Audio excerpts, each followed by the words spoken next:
sono i bei giovani che sperano di prendere il posto di Rodolfo Valentino. Ecco uno dei concorrenti.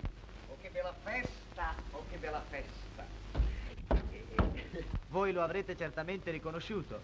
È il famoso comico Totò. Guardate com'è carino. Sembra che voglia fare concorrenza all'uomo serpente.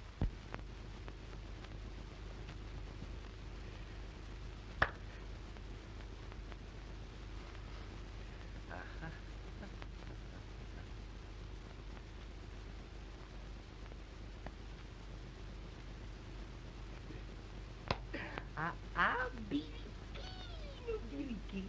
È bella, bella quando c'è la salute. Che già fa?